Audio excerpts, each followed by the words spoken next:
পাবনাবাসী, এই দুনিয়ার ময়দানে যত নিয়ামত রাজি আল্লাহ রাব্বুল আলামিন আপনার আমার জন্য দিয়েছেন, তার ভিতরে শ্রেষ্ঠতম একটা নিয়ামত আমরা কোরআন পেয়েছি।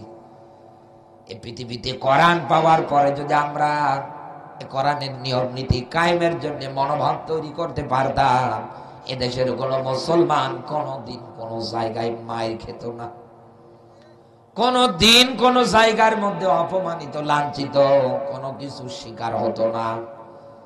অথচ আল্লাহর কোরআন আমাদেরকে যা ব্যাখ্যা দিচ্ছে সেই হিসাব অনুসারে বাস্তবতায় আপনি মিলিয়ে দেখেন, আমরা সব জায়গার মধ্যে অপমানিত হচ্ছি, লাঞ্ছিত হচ্ছি। এই পৃথিবীতে ইসলাম জানিয়েছে মুসলমানেরা বীরের জাত। মুসলমানেরা যদি ইসলামের পথে, ইসলামী আন্দোলনের পথে টিকে থাকতে গিয়ে মারা যায়, আমার আল্লাহ তাকে শাহাদাতের মরণ দিয়ে বরণ করে নাই। ইসলাম কায়েমের পক্ষে দুনিয়ায় থাকতে গিয়ে আল্লাহর বান্দা যদি জীবিত থাকে, তাহলে সে গাজী হয়ে থাকে। হিসাব অনুসারে মেলান তো এবার আপনি। আজ আমাদের এরকম কোন চিন্তা ভাবনা মনস্থ হয় না। এই জন্যই তো ভারত আমাদের দিকে বারবার আঙ্গুল তুলে তুলে কথা বলার সাহস পাচ্ছে। অথচ বিশ্ব নবী জানিয়েছেন, আমার এই নিয়ামতটা যে আমি তোমাদের মাঝে রেখে যাচ্ছি, বিদায় হজ্জের ভাষণের ব্যাখ্যা পড়ে দেখেন। রাসূল যতগুলো কথা বলেছিলেন জাতির সামনে ওই সময়ে, তার ভিতরে ব্যাখ্যা ছিল, রাসূলের মুখস্থ বাণী ছিল, আমি তোমাদের মাঝে দুইটা জিনিস রেখে যাচ্ছি। এক নম্বরে কিতাবুল্লাহ, কিতাব মানে আল্লাহরই কোরআন। দুই নম্বরে আমার সুন্নাহ মুবারক। রাসূল সুপারলেটিভ ডিগ্রি ব্যবহার করে নিজে ডাক দিয়ে বলেছেন, লাং তাদিল্লু, দুনিয়ায় কোন মানুষ যদি এগুলো আঁকড়িয়ে ধরতে পারে, সে কোনোদিন মার খাবে না, অপমানিত হবে না, লাঞ্ছিত হবে না, কোনদিন এই দুনিয়ার ময়দানে নির্যাতনের স্টিম রোলারে পড়বে না। সব সময় এই লোকগুলোর সম্মান মর্যাদা এমনি এমনি আপনি তাকিয়ে দেখবেন আকাশচুম্বী হয়ে থাকবে। কিন্তু বাস্তবতায় মেলান, আল্লাহর এই নিয়ামত রাজি আমরা পাওয়ার পরে জবে থেকে মুখ বাঁকা করে নিয়েছি, তবে থেকেই পেটন শুরু হয়েছে। এই জন্য আমি আপনাকে আহ্বান করে যাচ্ছি বন্ধু, কোরআন হাদিসের আলোকে দুনিয়ায় আপনি যতদিন বাঁচবেন, আল্লাহর নিয়ম নীতি আমার আল্লাহ যা দিয়েছে এগুলো 100% ফলো করে মানেন। কারণ আল্লাহর ব্যাখ্যা এসেছে, উদখুলু ফিস সিলমি কাফা। এই দুনিয়ার ময়দানে ইসলাম যদি আপনি মানতে চান, আপনাকে মানা লাগবে পরিপূর্ণভাবে। আল্লাহর কিতাবও যদি মানতে চান, মানা লাগবে পরিপূর্ণভাবে। আপনি বাংলাদেশের সঙ্গে এবার এই আয়াতটা মিলিয়ে দেখেন। মাথার মধ্যে টুপি আছে, মুখের মধ্যে দাড়ি আছে, গায়ের মধ্যে সুন্দর ওনার আপনি তাকিয়ে দেখবেন সুন্নতি পোশাক আছে। অথচ আল্লাহর কোরআনের ব্যাখ্যা, ইয়া আইয়ুহাল্লাযীনা আমানু লা তাকুলুর রিবা, ওহে ঈমানদার, খবরদার দুনিয়ায় চক্রবৃদ্ধি হারে সুদ খাবে না। এদেশের কত নামাজ পড়া মুসলমানেরা এই দেশে আর সুদ খেয়ে বসে আছে। সেই হিসাব অনুসারে মেলান, এই দেশে কত মানুষ মুসলমান পরিচয় দেওয়ার পরেও একাধারে সুদের মতো নিকৃষ্ট হারাম কাজটাকে ছেড়ে দিতে পারে না। অথচ নবীজি জানিয়েছেন, এটা আপন মায়ের সঙ্গে জিনা করার মতো গুনাহ, আল্লাহ তার রসুলের সঙ্গে যুদ্ধ ঘোষণা করার মতো গুনাহ। সেই হিসাব অনুসারে মেলান তো, মসজিদের মেম্বার থেকে শুরু করে ওয়াজের ময়দান পর্যন্ত একাধারে আলেম ওলামা যারা আছে, বাস্তবে আপনাকে কোরআন হাদিসের ব্যাখ্যাগুলো একাধারে দিয়ে যাচ্ছে। আপনি এমন মুসলমান, ইসলাম মানার ক্ষেত্রে, কোরআন মানার ক্ষেত্রে শুধু আংশিক আপনি একাধারে মেনে যাচ্ছেন। যেগুলো মানলে পরে কোনো অসুবিধা নেই, যেগুলো মানলে পরে হাদিয়া তহফা, টাকা পয়সা, বেতন ভাতা বাড়ছে, ওইগুলো আপনি একাধারে মানছেন। অথচ একটা বারো আপনি আল্লাহর হায়াতের দিকে তাকান না। আল্লাহ বলেন, ইন্নাদ-দীনা ইনদাল্লাহিল ইসলাম, আমার কাছে গ্রহণযোগ্য মনোনীত একটা মাত্র জীবন ব্যবস্থা, তার নাম, আরো জোরে বলেন বলেন বলেন, কি? ইসলাম। ইসলাম বাদ দিয়ে অন্য যতগুলো ধর্ম আছে আল্লাহর কাছে কিন্তু একটাও গ্রহণযোগ্য না। কারণ দ্বীনের আগে আলিফ লাম দিয়ে আল্লাহ নির্দিষ্ট করে ডাক দিয়েই বলেছে, আমার কাছে গ্রহণযোগ্য মনোনীত একটা জীবন ব্যবস্থা, তার নাম ইসলাম। পাবনাবাসী হিসাব করে মেলান তো। আলিয়াউমা আকমালতু লাকুম দীনাকুম ওয়া আতমামতু আলাইকুম, সূরা মাইদার এই আয়াত অনুসারে আল্লাহ বলেন, আমি ইসলামকে তোমাদের জন্য পরিপূর্ণ করে দিলাম। ডান থেকে বাম থেকে কেউ কোনোদিন এর একটা বাদও দিতে পারবে না, নতুন করে কোনো কিছু ঢুকাতেও পারবে না। একেবারে কমপ্লিট কোড অফ লাইফ, একটা মাত্র জীবন ব্যবস্থা, সেটাই হচ্ছে ইসলাম। আজ আপনি তাকান, সেই ইসলাম মানার জন্য আহ্বান করে, সেই ইসলামী নিয়ম নীতি প্রতিষ্ঠার জন্য ডাক দেয়। এদেশের হাজারো মুসলমান আপনাকে রাজাকার পর্যন্ত বলে গালি দেবে। এদেশে হাজারো মুসলমান আপনাকে দুনিয়া থেকে হত্যা করার জন্য নীল নকশা করবে। ইসলাম আপনি মানে আংশিক, আপনার সুবিধাবাদ আর জিন্দাবাদ। বাস্তবে একটা প্র্যাকটিক্যাল আমল আমি আপনাকে দেখাচ্ছি, এদিকে তাকা। এই যে টিস্যু পেপারটা আমার হাতে, চার কোণা দেখেন, এদিক থেকেও যতটুকুন, এদিক থেকেও যতটুকুন, এদিক থেকেও ততটুকুন। এক কথা বলেন না কেন? আপনি বাড়ি যাবে, যাওয়ার পর পরে তাকিয়ে দেখবেন এই শীতের দিনে আপনার স্ত্রী আপনার জন্য বিছানার মধ্যে কম্বল, লেপ বা কাঁথা যেটাকে বলে আমার নীলফামারী জেলার ভাষায়, ওটা রেখেছে সুন্দরভাবে, এভাবে রেখেছে। এখন আপনি বাড়ি গিয়েছেন, যাওয়ার পর পরে ঘুমাবেন, আপনার মাথার মধ্যে একটা চিন্তা এসেছে, আজকে আমি একটা জিনিস পরীক্ষা করব। কি? হাঁটু থেকে পায়ের গোড়ালি পর্যন্ত শুধু কাঁথা, কম্বল, লেপ যেটা আছে এর ভিতরে প্রবেশ করাবো, আর এই হাঁটু থেকে একেবারে মাথা অবধি পর্যন্ত খোলা থাকবে। চিন্তা ভাবনা আপনার এই হাঁটু থেকে পায়ের গোড়ালি পর্যন্ত যখন লেপ কাঁথার নিচে গরম হবে, এই গরম আবহাওয়াটা বের হয়ে আমার একদম মাথা অবধি পর্যন্ত গরম হবে। আসলে কি এরকমটা হওয়া কোনোদিন সম্ভব? আরো জোরে বলেন। আপনি যদি ওই জায়গার মধ্যে শীত থেকে বাঁচতে চান, আপনি তাকাবেন, একাধারে সুন্দর করে মানুষ লেপ কম্বল কাঁথা যেটা আছে তার ভিতরে মুড়ি দিয়ে চুপ করে থাকে। এক কথা বলে না কেন? মশার হাত থেকে বাঁচতে চাইলে মশারির ভিতরে আংশিক না একেবারে পরিপূর্ণভাবে ঢোকে। এরপরে মশা মারা বেত নিয়ে দেখবেন সুন্দর করে চতুর্দিকে ঘোরাচ্ছে, মশা আছে কিনা। আপনি একটা মশারির ভিতরে ঢোকার সময় পরিপূর্ণ ঢোকে। শীত থেকে বাঁচার জন্য আপনি একাধারে আপনার লেপ, এরপরে কাঁথা, এরপরে ব্ল্যাঙ্কেট, কম্বল যেটাই বলেন না কেন, এর ভিতরে আপনি পরিপূর্ণ ঢোকেন। অথচ এই দুনিয়ায় আপনি আংশিক ইসলাম মানে আর আংশিক না মানে কেমন করে মানুষদের আশা দেন আমি আগামীতে শান্তি প্রতিষ্ঠা করব, আমার তো বুঝে আসে না। চিন্তা ভাবনা করে মেলান বন্ধু। এই দেশে আজ যারা মাইক নিয়ে একাধারে এই কথাগুলো বলতেছে আমরা শান্তি প্রতিষ্ঠা করব, অথচ মাথা থেকে শুরু করে পায়ের আঙ্গুল পর্যন্ত আল্লাহর রাসূলের একটা আদর্শ তার ভিতরে আপনি পাবেন না। দাড়ি পর্যন্ত নেই। চিন্তা ভাবনা করে মেলান তো আপনি।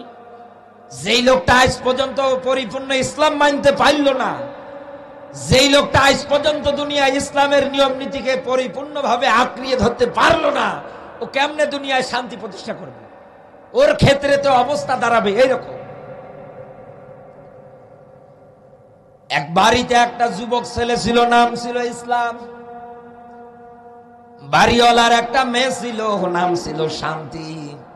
ইসলাম পেশায় ওই বাড়ির একজন কর্মচারী। শান্তির সঙ্গে কেমন করে যেন পরিচিত হয়ে রিলেশনশিপ তৈরি হয়েছে। শান্তির বাবা জানতে পেরে ইসলামকে আচ্ছা পেটান পিটিয়ে বাড়ির থেকে বের করেছে। রেলওয়ে স্টেশনে যাওয়ার পর পরে ইসলাম চিন্তা করছি তোমার মেয়ে শান্তি কেমনে বাড়ি থাকে আমি সেটাই দেখবো। এত বড় সাহস আপনার, আপনি আমার গায়ে পর্যন্ত হাত উঠিয়েছে, আপনার শান্তির না নিয়ে আমি এই জায়গা থেকে এক পাও নড়ব না। সঙ্গে সঙ্গে মোবাইল করেছে শান্তির কাছে, ডাক দিয়ে বলছে, শান্তি তোমার বাবা আমারে পিটিয়েছে এই কারণে, তাড়াতাড়ি আসো, দুইজনে আমরা চোখ যত দূর যাবে ওই দিকে চলে যাব, যে কোনো কর্ম ব্যবস্থা করে আমরা জীবনটা পার করব। শান্তি বলছে, কোনো টেনশন করবে না, তুমি ওই জায়গায় অপেক্ষা করো, আমি একাধারে আসতেছি তোমার কাছে। তাড়াতাড়ি করে শান্তি ইসলামের কাছে পৌঁছে গিয়েছি। দুইজনে হাত ধরে দুই দিকে দুইজন চলে যাচ্ছে একাধারে। শান্তির বাবা বাড়িতে আসার পর পরে ডাকছে, মা শান্তি, মা শান্তি। শান্তি কোথাও নেই। এলাকার লোকজন অব্দি পর্যন্ত কথা গিয়েছে শান্তির ব্যাপারে, যে শান্তি বাড়িতে নেই। একাধারে চতুর্দিকে খোঁজা খোঁজা আরম্ভ হয়েছে, একটা পর্যায়ে বন্ধ। এক লোক জিজ্ঞাসা করছে, দেখেন ভাই, আপনাকে একটা কথা বলতে চাই। বলে, কি কথা? যে আপনার বাড়ির মধ্যে ইসলাম নামে একটা যুবক যে কাজ করতো, কোথায়? বলে, ওকে তো আমি পিটিয়ে বিদায় করে দিয়েছি। লোকটা হাসতেছে আর ডাক দিয়ে বলে, বেটা, ইসলাম পিটিয়ে তুমি শান্তির তালাশ করো, তোমার একটা বারেও কি জানা নেই তোমার ইসলাম যেখানে আছে শান্তিও সেই জায়গায় আছে? আপনি মিলিয়ে দেখেন, এই দুনিয়ায় কত মানুষ একাধারে ইসলাম পিটিয়ে বিদায় করার জন্য চিন্তা ভাবনা করতেছে, জনগণের সামনে আসলে একাধারে শান্তির বুলি শোনাচ্ছে। পৃথিবীতে ইসলাম বাদ দিয়ে কেউ কোনোদিন দুনিয়ায় শান্তি প্রতিষ্ঠা করতে পারবে না। এটা কোনোদিনও দুনিয়ায় সম্ভব না। কারণ আল্লাহ রাব্বুল আলামিন কোরআনে কারীমের মধ্যে একটা ব্যাখ্যা দিয়েছেন, যেটা এবার আমি আপনার মাঝে উপস্থাপন করছি, একটাবার মিলান। আল্লাহ পাক বলেন, ওমাইয়াবতাগি গায়রাল ইসলামি দীনান ফালাই ইউকবালা মিনহু। বলেন আল্লাহু আকবার। সূরা আলে ইমরান 3 নম্বর সূরা 4 নম্বর পারার 85 নম্বর আয়াতটা একটাবার মেলান তো বন্ধু আপনি। পৃথিবীতে আল্লাহর ব্যাখ্যা তো এইরকম, ইসলাম বাদ দিয়ে, কোরআন বাদ দিয়ে কারো যদি ব্যক্তি চলে, কারো যদি পরিবার চলে, কারো যদি সমাজনীতি হয়, কারো যদি অর্থনীতি হয়, এক কথায় আপনি ধরে নেবেন এই দুনিয়ার ময়দানে আল্লাহর ইসলাম একাধারে মাইনাস করে দিয়েছে। আল্লাহ বলেন, ফালাই ইউকবালা মিনহু, একটাও আমার আল্লাহ কিন্তু কবুল করে না। কথাকার আরো জোরে বলে। একবার চিন্তা ভাবনা আনেন তো এবার রাসূলের হাদিস অনুসারে, কিয়ামতের ময়দানে আল্লাহ যে সামনে দাঁড় করিয়ে জিজ্ঞাসা করাবে, এ বান্দা বল, তোর 60 বছরের একটা হায়াত আমি দিয়েছিলাম, কেমনে কাটিয়েছিস? এই দুনিয়ার ময়দানে কিভাবে সম্পদ আদি টাকা পয়সাগুলো দুনিয়ায় তুই অর্জন করেছিস? এই পৃথিবীতে কোন কোন জায়গায় তুই এই টাকা পয়সাগুলো খরচ করেছিস? যতটুকু জেনেছিস কতটুকু তোর আমল ছিল বল? এই যে প্রশ্নগুলো হবে ধারাবাহিকতায়, এই হিসাব করে মেলান তো আল্লাহর সামনে দাঁড়িয়ে আপনি কি জবাব দেওয়ার মতো কোনো কায়দা রাখতে পারবেন? আমি পারবো। রাসূল পর্যন্ত আল্লাহর কাছে দোয়া করতেন, আল্লাহ তুমি আমার হিসাবটা সহজ করে দিও। আবু বকর জান্নাতি সার্টিফিকেট প্রাপ্ত সাহাবী, হাউমাউ করে চোখের পানি ফেলাতেন আর ডাক দিয়ে বলতেন, আল্লাহ মানুষ না বানিয়ে যদি গাছের লতা পাতা বানাতে, পশু পাখি খাওয়ার পর পরে হজম করে ফেলতো, তোমার কাছে আল্লাহ হিসাব দেওয়া লাগতো না। আল্লাহ তুমি মানুষ বানিয়েছো, কিয়ামতের ময়দানে আমার কাছে যদি হিসাব চাও, আমি তো হিসাব দেওয়ার মতো কায়দায় রাখবো না। জান্নাতি সাহাবী হযরত ওমরও কান্না করতেন। একথা বলে হিসাব অনুসারে মেলান, এই পৃথিবীর ময়দানে আপনার জীবন জিন্দেগিটা তো পুরাটাই ইসলাম মাইনাস করে। আপনার ঘরের বউটা পর্যন্ত পর্দায় চলে না, আপনার মেয়েটা পর্যন্ত বেপর্দায় চলে, ছেলেটা পর্যন্ত ইসলামের নিয়ম নীতি মানে না, আপনি পর্যন্ত দুনিয়ায় ইসলাম মানতে পারেন না। ইসলাম মাইনাস করার কারণে একটাও যদি আল্লাহ কবুল না করে, চিন্তা ভাবনা করেন তো, ওয়াহুয়া ফিল আখিরাতি মিনাল খাসিরিন, কিয়ামতে আল্লাহর ব্যাখ্যা অনুসারে আপনি কিন্তু ক্ষতিগ্রস্ত কাতারে, আপনি কিন্তু জাহান্নামে যাওয়ার জন্য রেডি হয়ে যাচ্ছেন এখন থেকে। একথা বলেন, ইন্না জাহান্নামা কানাত মিরসাদা, কোরআনের ব্যাখ্যা জাহান্নাম একটা ফাঁদ। জাহান্নাম একটা কি? আরো জোরে বলে। তামাম দুনিয়ার ময়দানে শয়তান সেই ফাঁদের পথগুলো একাধারে তৈরি করে রেখেছে। এই জন্যই তো আপনি তাকান, কেউ রাজনৈতিক আদর্শ গ্রহণের মাধ্যমে 50 বছর কোরআনের তাফসীর করা মুফাসসিরটাকে দুনিয়ার থেকে বিদায় করে দিয়েছে। এই পাবনা জেলায় আসলে পরে সবচাইতে যার কথা বেশি মনে পড়ে যায়, পুরো বাংলাদেশের মানুষ যার কথা শোনার পর পরে চোখ থেকে আগেই পানি ঝরায়, এই সাতিয়ার কৃতি সন্তান শহীদ মতিউর রহমান নিজামী। হাউ মাউ করে কাঁদে বিভিন্ন জেলায়। কোরআনের ময়দানে তার নাম বলা মাত্রই মানুষ চোখ থেকে অশ্রু ঝরায়। এমনি ঝরায় না, আপনি তাকান এই মানুষগুলোর জন্য মানুষ জীবন দেওয়ার জন্য পর্যন্ত প্রস্তুত ছিল। হিসাব করে মিলিয়ে যান পাবনাবাসী, দুনিয়ায় রাজনৈতিক আদর্শের ক্ষেত্রে যারা ইসলাম মাইনাস করে মানুষ হত্যা পর্যন্ত করতে পারে, এদের জীবন জিন্দেগি সম্পর্কে আল্লাহ জিজ্ঞাসা করলে কি জবাব দেবেন? একেবারে হিসাব করেন তো। আপনি আন্দাজে আলেমদের শত্রু ভাবেন, আপনি আন্দাজে কোরআনের ব্যাখ্যা বিশ্লেষণ শোনার পরে রাগ করেন। আমি তো কোরআনের আয়াত ব্যাখ্যা বিশ্লেষণ পড়ে বলছি, আর আপনি না পড়ে মাতাব্বরি করেন। এই যে এতদিন পর্যন্ত যারা এইসব জালেমদেরকে সাপোর্ট করেছিল একাধারে এখন পর্যন্ত সাপোর্ট করে যাচ্ছেন, যারা ইসলাম মাইনাস করে একাধারে দুনিয়ায় চলাচল করছে, আমি একটা মাত্র ছোট্ট পয়েন্ট আপনাকে বলছি। আসরের নামাজের পরে পয়গম্বর লূতের কাছে দুইজন ফেরেশতা আসার পর পরে ডাকতে বলছে, পয়গম্বর আপনি এই জায়গা থেকে আপনার অনুসারী যারা আছে, আপনার উপরে যারা ঈমান এনেছে, তাদেরকে নিয়ে আপনি জায়গা থেকে চলে যান। খবরদার ইল্লাম রাতা, কোরআনের যত জায়গায় আপনি দেখবেন ইল্লা শব্দ ব্যবহার হয়েছে, তত জায়গায় আল্লাহ বলেছেন তারা বাদ দিয়ে আরা। সূরা আসরে পাবেন ইল্লাল্লাযিনা আমানু ওয়া আমিলুস সালিহাত, নবী যারা ঈমান এনেছে ওই অনুযায়ী দুনিয়ায় যারা সৎ কাজ করেছে, পৃথিবীতে এরা তো ক্ষতির কাতারে নেই। এটা বাদ দিয়ে দুনিয়ায় যারা অন্যান্য পথ অবলম্বন করেছে তারাই তো ক্ষতিগ্রস্তের কাতারে। তার মানে ইল্লা শব্দ দিয়ে আল্লাহ মাইনাস করতেছে এই জায়গায়। কাকে মাইনাস করে?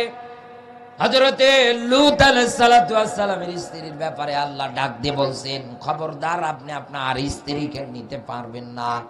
পাবনাবাসী, আপনার কাছে আমার প্রশ্ন এবার, নবীর একজন স্ত্রীর কি চরিত্র খারাপ? তিনি কি চরিত্রহীনা? এটা আপনার আমার মুখের ব্যাখ্যায় বললে হবে না, কোরআনের বাস্তব ব্যাখ্যা অনুযায়ী আপনাকে জানা লাগবে। কারণ পৃথিবীতে নবীদের রক্তগুলো হচ্ছে পবিত্র, আর এই পবিত্র রক্তগুলো আল্লাহ কোনোদিন কোনো হারাম রক্তে প্রবেশ করায় নাই। লূত নবীর স্ত্রীর চরিত্র খারাপ ছিল না, তিনি চরিত্রহীনা ছিল না। ওই সময় যারা সমকামিতা করত তাদের তলে তলে শুধু সাপোর্ট করত। এই জন্য যদি আল্লাহ ডাক দিয়ে বলতে পারে, খবরদার হে নবী আপনি আপনার স্ত্রীকে নেবেন না, এ বাদ দিয়ে অন্য যারা আছে তাদেরকে আপনি জায়গা থেকে নিয়ে চলে যান, ওই হিসাব অনুসারে বলছি বন্ধু, যারা মতিউর রহমান নিজামীর মতো মানুষদের হত্যা করতে পারে, যারা কাদের মোল্লাদের হত্যা করতে পারে, যারা সাইদির মতো আলেমদের হত্যা করতে পারে, এই বাংলাদেশে আল্লাহর বিধান অনুসারে কোরআনের নিয়ম নীতি অনুসারে মিলিয়ে দেখেন, ওই ব্যাখ্যা 100 মিলে যাচ্ছে। কারণ আল্লাহর গজব যদি এখন নাজিল হয়ে যায়, হিসাব অনুসারে শুধু খারাপ লোকদের সাপোর্ট করার কারণে নবীর স্ত্রী যদি গজব থেকে বাঁচতে না পারে, এরাও তো বাঁচতে পারবে না। আমি তো বাঁচাতে চাই আপনাকে, আপনি তো না বুঝেছিলেন। আন্দাজে আপনি আমাদেরকে ধর্ম ব্যবসায়ী বলে গালিগালাজ করেন। আরে ভাই, এই দেশে আমরা দুই বুবুর শাসন দেখেছি, কে কোন ঘোড়ার ডিম করেছে। এই দেশে চাচা এরশাদের আমরা শাসন দেখেছি, কিন্তু আল্লাহর কোরআনের শাসন তো আমরা একবারও দেখি নাই। এই কথা বলেন না কেন? আমরা আগামীতে দেখতে চাই এটাই যে আল্লাহর কোরআন দিয়ে দেশ চালালে কেমন হয়। কারণ পৃথিবীতে আইন বানানোর অধিকার তো কারো হাতে নেই।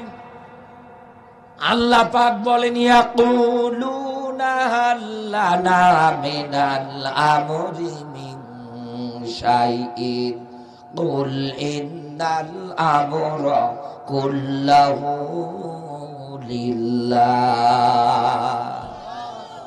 আল্লাহ পাক বলেন, নবী বলেন, এই পৃথিবীতে আইন বানানোর অধিকার আমি আল্লাহ কারো হাতে দেই না, আমার নিজের হাতে নিয়েছি। কারণ আমি ভালো করে জানি কাউকে যদি আইন বানানোর অধিকার ক্ষমতা দিতাম, ও হয় নিজের দলীয় সাথে নিজের ব্যক্তির সাথে দেখে দেখে আইন বানাতো। এই জন্যই তো বাংলাদেশে এতদিন আপনি তাকিয়ে দেখেছেন মোসপাকা মুজিবরের মেয়েরা একাধারে আব্রাহাম লিঙ্কনের তৈরিকৃত রাজনীতি দুনিয়ায় প্রতিষ্ঠিত করেছে। তাদের এই রাজনীতিতে তারা অন্যায়ভাবে মানুষদের হত্যা পর্যন্ত করতে দ্বিধাবোধ করেন নাই। আপনি তো তাদের রায়কে দিলেন, ভোট দিলেন, সমর্থন করলেন, আপনি তাদের পিছনে এতদিন দৌড়াদৌড়ি করলেন। আবার দুনিয়ায় ওই রকম জালেমদেরকে আপনি প্রতিষ্ঠিত করার জন্য চিন্তা ভাবনা করছেন। আপনি কোন বিবেকে, কোন সেন্সে এখন পর্যন্ত পরিচয় দেন আমি মুসলমান? আপনার তো লজ্জা থাকা দরকার এই পরিচয় দেওয়ার আগে। কিন্তু আপনার কোনো কিছুই মনে হয় না। এই যে বাংলাদেশে শয়তান পালানোর পরে আপনি মেলার এই পয়েন্টগুলো না বললেই নয়, মানুষ তো বোঝে না, আন্দাজে চিল্লায়। শয়তান পালানোর পরে 56,000 বর্গ মাইলের দেশে সবচাইতে যেটা বেশি বেড়ে গিয়েছে সেটাই হচ্ছে চুরি আর ডাকাতি। এই কথা বলে, নভেম্বর মাসে আমি নিজে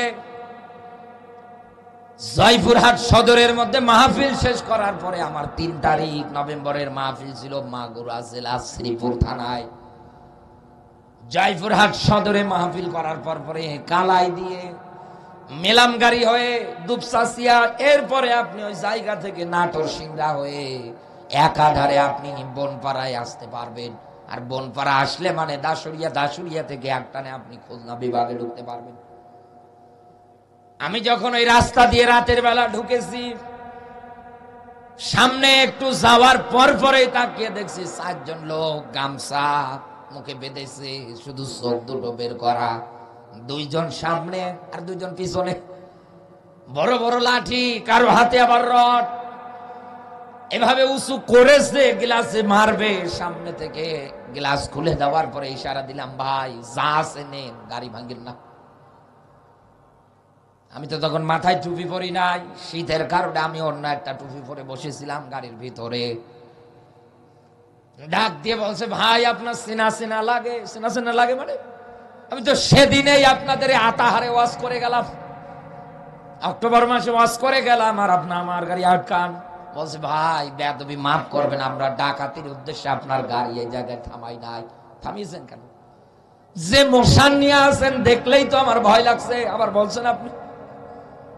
বলছে, ভাই আপনি জানেন না আমাদের এলাকার মধ্যে কয়েকদিন আগে এরকম প্রাইভেট কার এবং পিকআপ নিয়ে এসে অনেকগুলো গরু চুরি করেছে এবং 2-3টা মহিলাকে ধর্ষণ করেছে রাতের বেলা।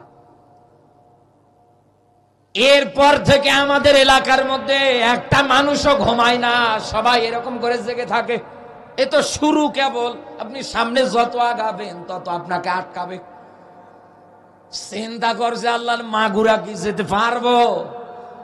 যত আগিয়েছি সামনে গিয়ে তাকিয়ে দেখছি বড় গাছ ফেলিয়ে রেখেছি, এমনি একদিকে বাঁশ উঠিয়েছে আর রড উঠিয়েছে, আবার গিয়ে দেখছি ফাঁকা জায়গায় গাছ ফেলানো। গাড়ি থেকে নামার পরে বললাম, ভাই কে কোথায় আছেন, গাছটা একটু সরে দেন। আমি হুজুর বলছি যাসবো এক মাহফিলে, পরে ওনারা গাছ সরে দেয়। এরকম 6 জায়গার মধ্যে আমার আটকিয়েছে। একটাবার চিন্তা ভাবনা করেন তো, মানব রচিত যে বিধান আছে এই অনুসারে বাংলাদেশে চোরের সর্বোচ্চ শাস্তি আপনি দেখেন, হয়তো কয়েক মাসের জেলার কিছু টাকা জরিমানা, এতটুকুনে শেষ। আবার বেটা চোর বের হওয়ার পরে সুন্দরভাবে একাধারে চুরি করতে পারে। এক কথা বলে না কেন? সেদিন পাবনারে ঘটনা, ঈশ্বরদী কি যেন ওই জায়গায়, কালিকাপুর, ওই জায়গার মধ্যে আমি ওয়াজ করতেছি 10:30টার সময় হবে। তখন লোকজন দৌড়াচ্ছে, কি হয়েছে ভাই? বলে চোর ঢুকেছে বাড়িতে। এদিকে আমি ওয়াজ করছি আর ওদিকে এলাকায় চোর ঢুকেছে। চিন্তা করেন তো, মানব রচিত বিধান দিয়ে আপনি এই দুনিয়ার ময়দানে কোনোদিন কোনো কিছু এইভাবে বিদায় করতে পারবেন না। অথচ একটা বার আপনি সৌদি আরবের দিকে তাকান, ফাকাতাউ আইদিয়াহুমা, আল্লাহর কোরআন জানিয়েছে সূরা মাইদার 38 নম্বর আয়াতে, চোর মহিলা হোক আর পুরুষ হোক, যেই হোক না কেন, সাক্ষ্য প্রমাণের ভিত্তিতে যদি ধরা পড়ে ওর হাত কেটে দেওয়া লাগবে। এই জায়গায় যারা হাজী সাহেব বসে আছে জিজ্ঞাসা করেন, আমার বানানো কথা না, লক্ষ লক্ষ টাকার জিনিস পড়ে থাকে, কেউ কোনোদিন নেয় না। ও ভালো করে জানে একবার যদি আমি ধরা পড়ি আমার হাতের জায়গায় হাত আর থাকবে না। সে আমি যেই হই না কেন, আল্লাহর আইন সবার জন্য সমান, আমাকে তো ছাড়বে না। আর এই জায়গার মধ্যে এখন একটা প্র্যাকটিক্যাল আমল আমি আপনাকে করতে বলতেছি। 100 টাকার এই নোটটা যদি আমি ফালিয়ে দেই, আপনি এই জায়গায় 3 দিন মাইকিং করে ওই 100 টাকার সন্ধান পাবেন না। হিসাব মেলান তো বন্ধু আমার। ওই দেশের মধ্যে আপনি আল্লাহর আইনটা থাকার কারণে কোন চুরি দেখতে পারবেন না, কেউ কোনদিন চুরি করার কথা মনস্থ করে না। আমার বাংলাদেশে ওই আইন আপনি বাস্তবায়ন করে দেন, দেখবেন এই দেশে আলু চোর, মূলা চোর, বেগুন চোর যারা আছে, এরা কয় টাকা চুরি করে, এরা এদের দ্বারা আর কয় টাকা চুরি হয় বা কয় টাকা এরা চুরি করে ইনভেস্ট করতে পারে। এই বাংলাদেশে যারা এসি রুমের ভিতরে বসে ফ্লাইওভারের টাকা, জনগণের রাস্তার টাকা, ত্রাণের টাকা, এমনকি বয়স্ক ভাতার টাকা পর্যন্ত যারা চুরি করে খায়, একটারও হাতের জায়গায় আপনি হাত পাবেন না। এমনি ভয় ভীতি তৈরি হয়ে আসবে, চুরি করতে গিয়ে একবার যদি আমি ধরা পড়ি আমার এই হাত থাকবে না। এগুলো আপনি মিডিয়ায় প্রচার করে দেন, দেশের সব জেলাগুলোর মানুষগুলো একাধারে দেখো, বহির্বিশ্ব পর্যন্ত প্রকাশ হয়ে যাক যে বাংলাদেশের চোরের বিধান আছে হাত কাটার। দেখবেন আমার বাংলাদেশে কোনোদিন কোন জায়গায় চুরি, ডাকাতি, ছিনতাই, রাজধানী একটাও আপনি দেখতে পারবেন না। এগুলোই তো কায়েম করতে চেয়েছিল আপনাদের এই সাতিয়ার সন্তান মতিউর রহমান নিজামী। আপনি তো বুঝলেন না, আন্দাজে তাকে ৭১-এর মানবতা বিরোধী অপরাধী বানিয়ে বিনা কারণে হাজার হাজার মানুষের কলিজার টুকরাকে আপনি দুনিয়া থেকে বিদায় করে দিলেন। আমার বন্ধুরা, এরপরে বাংলাদেশে আর একটা মেইনলি সমস্যা যেটা আমি এখন তাকিয়ে দেখতে পাচ্ছি, স্কুল, কলেজে, মাদ্রাসায় পর্যন্ত আপনি লক্ষ্য করে দেখবেন, সবচাইতে বড় যেটা এখন সমস্যা দাঁড়াচ্ছে সেটাই হচ্ছে পরকীয়া প্রেম। আসেন তো আমি আপনাকে কোরআনের আয়াত দিয়ে আইন দিয়ে যাচ্ছি, প্রতিষ্ঠিত করে। মিয়াতা জালদা, অবিবাহিত অবস্থায় কেউ যদি জিনা ব্যভিচার করে ফেলে 100 করে বেত্রাঘাত মারে। বিবাহিত অবস্থায় কেউ যদি জিনা ব্যভিচারের ধারবর্তী, নিকটবর্তী পর্যন্ত হয়ে যায়, অশ্লীল কাজ যদি করে ফেলে, মাটির মধ্যে গর্ত খনন করে পুঁতের পরে পাথর মেরে বিদায় করেন। এই বাংলাদেশে আপনি আল্লাহর এই বিধানটা কায়েম করে দেন, দেখবেন কেউ কোনোদিন পরকীয়া তো দূরে থাক, এটার নাম মুখে আনার সাহস পাবে না। এদেশের হাজারো প্রবাসী ছেলেরা প্রবাসে যাওয়ার পর পরে লক্ষ লক্ষ টাকা ইনকাম করে, বিয়ে করে রেখে গিয়েছে বাংলাদেশে। এমন বউ যা বস আছে তাই পাঠাচ্ছে, আর এদিকে মা বাবার কোনোদিন খোঁজ খবরও নেয় না, নিতে দেয় না। এই ডাইনি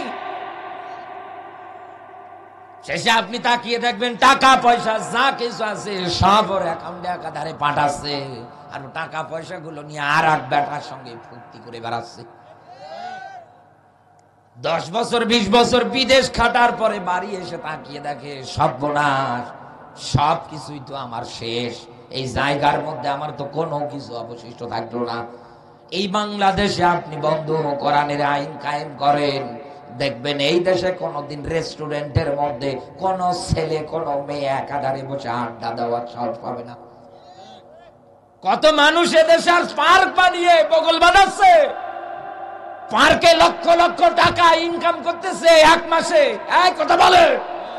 এগুলো দিয়ে উনি বিশাল বড় আল্লাহর ওলি, পায়ের পাতা পর্যন্ত জুব্বা, বারবার কাবা ঘর তাওয়াফ করার জন্য যাচ্ছে। অথচ আপনি হোটেল বানিয়েছেন শহরের মধ্যে, সেই হোটেলের মধ্যে আপনি গোপন কক্ষ বানিয়েছেন। হ্যাঁ, আপনি ওই জায়গার মধ্যে পর্দা সিস্টেম করে দিয়েছেন, মেয়ে ছেলেরা যেন বসে আরামে ওই জায়গায় বিয়ের আগে দুইজনে বাদাম কেলিয়ে খেতে পারে। আপনি পার্ক বানিয়েছেন, এখান থেকে যত টাকা ইনকাম করতেছেন সবগুলোই হারাম। ইবাদত কবুল করাতে চাইলে হালালান তয়্যিবা, কোন মায়ের বেটাই আয়াত উল্টিতে পারবে না। কারণ ইবাদত কবুলের অন্যতম মাধ্যম আপনাকে দুনিয়ায় হালাল রিজিক ভক্ষণ করা লাগবে। আপনি আয়ের ইনকাম উৎসগুলো করে ফেলতেছেন হারাম। এরকম করে যা কিছু আছে আপনি মিলিয়ে দেখেন, ইসলাম আপনি মানতে পারছেন কতটুকু? হ্যাঁ, ৯৬ যে মুসলমানের একটা রাষ্ট্র দেশ, না আইন প্রতিষ্ঠার ক্ষেত্রে, না ইসলাম মানার ক্ষেত্রে, কোন দিক দিয়ে দেখেন তো আমরা আগাতে পারছি না। তো মাই খাবো না তো খাবে কে? আইন বানানোর অধিকার কারো হাতে নেই। পৃথিবীতে আগামীতে এখন কোরআনের রাষ্ট্র গঠনের জন্য ডাক দেওয়া হয়। কত মানুষ, কত চোরেরা এখন থেকে মনস্থ করে চিন্তা ভাবনা করে আছে, মৌলবীরা একবার যদি কোরআনের বিধান কায়েম করে, আরে আমরা তো আর জনগণের টাকা একটাও চুরি করতে পারবো না। এই জন্যই তো এখন বিরোধিতা করে, এই জন্যই তো ষড়যন্ত্র করে। আল্লাহ বলেন এই পৃথিবীর ময়দানে এরকম আমার নিয়ম নীতি আমি আল্লাহ যা দিয়েছি, বিসমিল্লাহর বা থেকে সূরা নাসের সিন পর্যন্ত ব্যাখ্যা করে সবগুলো প্রত্যেকটা মানুষদের জন্য আল্লাহ মানা ফরজ করেছে। কথা কার? আরো জোরে বলেন কার? পাবনাবাসী, রাত গভীর হয়ে যাচ্ছে, আমি আর বেশি সময় আপনাকে কষ্ট দেব না। এইবার আমি আপনাকে একটা পয়েন্টের মাধ্যমে এই জায়গার মধ্যে আরো বিষয়টা ক্লিয়ার করে দিচ্ছি, আমরা মানতে পারছি কতটুকু দুনিয়া ইসলামের নিয়ম নীতি। কত মানুষ এই জায়গায় বিয়ে করার পরে আপনি তাকিয়ে দেখেন এখন মুরব্বী হয়ে গিয়েছে, সন্তানগুলোর বয়সও হয়ে গিয়েছে, সন্তানদের বিয়ে পর্যন্ত দিয়েছে। আপনি একটা জিনিস লক্ষ্য করে দেখেন, ইসলাম জানিয়েছিল বিয়ে করার সময় ফাতুহুন্না উজুরাহুন্না ফারিদা, মহরানার টাকাটা দেওয়া লাগবে। এই জায়গায় কত মুরব্বী মহরানা না দিয়ে ছেলের বাবা হয়ে বগল বাজাচ্ছে, বাসর রাতে বউয়ের পা ধরে মাপ চেয়েছে। কথা বলো, এই যে আপনাদের এলাকার মসজিদের মধ্যে যখন আজান হবে, মুয়াজ্জিন যখন ডাক দেবে আল্লাহু আকবার বলে আপনি সুন্দর করে উযু বানিয়ে নামাজের মধ্যে যাচ্ছেন, ফজরে, জোহরে, আসরে, মাগরিবে, এশায় ধারাবাহিক ভাবে আপনি এরকম করে একাধারে নামাজের বিধানটা মেনে নিচ্ছেন। রমজান মাস আসলে আপনি একাধারে রমজানের রোজাগুলো আদায় করছেন। সম্পদশালী হলে আপনি যাকাত একাধারে দিচ্ছেন। আপনার মুসলমানেরা, জীবনে একবার হজ করা আপনার জন্য ফরজ। আপনি যদি নিসাব পরিমাণ সম্পদের মালিক হন, সেই হিসাব অনুসারে বলছি এই পৃথিবীর ময়দানে এগুলো আপনি একাধারে আদায় করেন। অথচ বউয়ের মহরানা দেওয়ার, নামাজ রোজার মতো ফরজ ইবাদত আপনি বউয়ের পা ধরে মাপসে বসে আছেন। ইসলামটা আপনি মানতে পারলেন কোন জায়গায় বলেন তো আমাকে? আল্লাহ যে বলেছেন মানা লাগবে একেবারে পরিপূর্ণ, প্রবেশ করা লাগবে একেবারে পরিপূর্ণ, কারণ ইসলাম একটা কমপ্লিট কোড অফ লাইফ, জীবন ব্যবস্থা। আপনি কোনদিন দুনিয়া আংশিক মানবেন আর আংশিক মানবেন না, হবে না। যেটাই আপনি করতে চান না কেন পরিপূর্ণভাবে দুনিয়ায় করা লাগবে। আপনার মুসলমানেরা, আমি আপনাকে এখান থেকে এটাই মেসেজ দিয়ে যাচ্ছি। সাহাবী আসলেন, আসার পরে ডাক দিয়ে বললেন, হে নবী আমি বিয়ে করতে চাই। রাসূল ডাক দিয়ে বললেন, সাহাবী তোমার কি মহরানা দেওয়ার মতো সামর্থ্য আছে? বিশ্ব নবী আমার সাহাবীকে যখন এই কথা বললেন, সাহাবী ডাক দিয়ে বললেন, হুজুর না, আমার মহরানা দেওয়ার মতো সামর্থ্য নেই। নবীজি ডাক দিয়ে বললেন, সাহাবী আজকের পর থেকে তুমি রোজা রাখতে শুরু করে দাও। রোজা রাখতে রাখতে যেই দিন তোমার মহরণা দেওয়ার মতো সামর্থ্য হবে, ওই দিন তুমি বিয়ে করবে। এই হিসাব মেলান তো এবার বন্ধু আমার।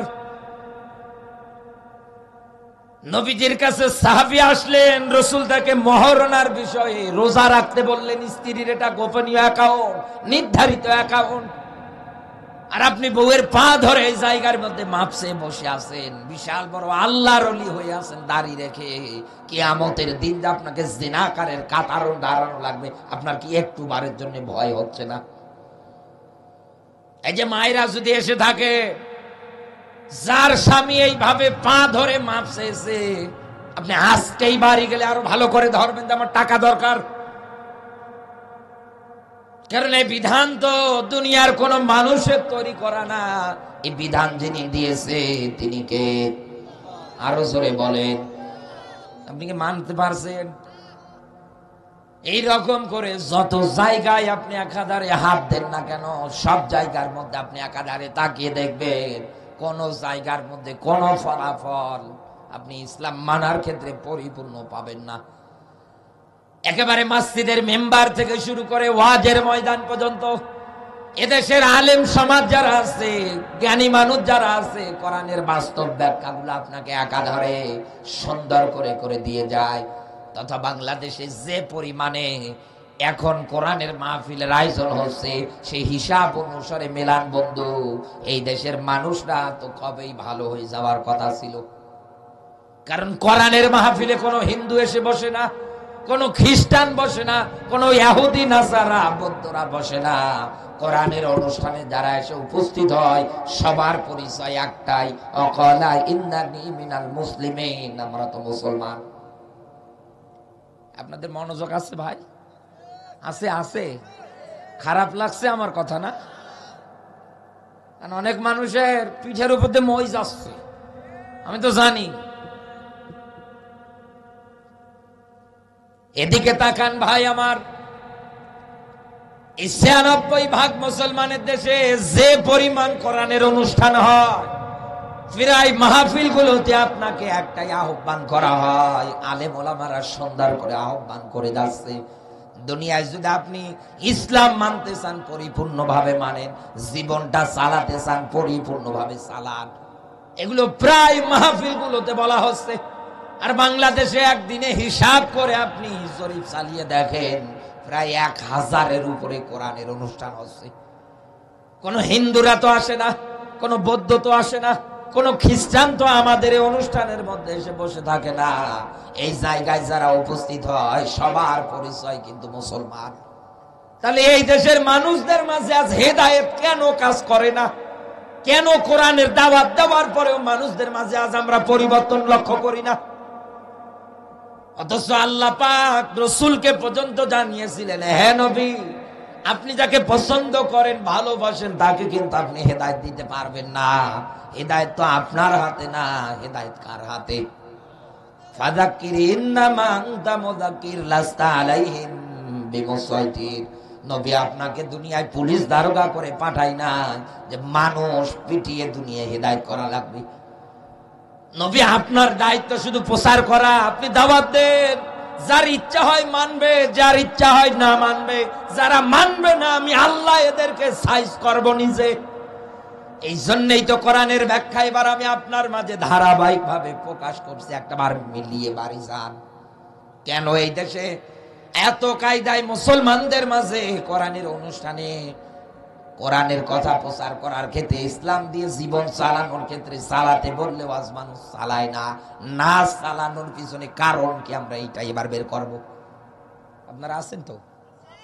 ব্যাখ্যায় কি যাব?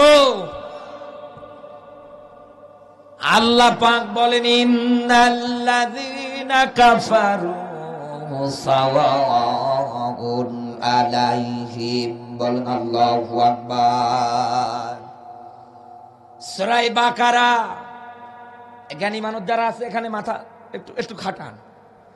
সূরা বাকারা ২য় নাম্বার সূরা, ১ম নাম্বার পারার ১ম নাম্বার রুকুর ৬ নাম্বার আয়াত। এটা বাড়ি গিয়ে আরো ভালো করে মেলাবেন।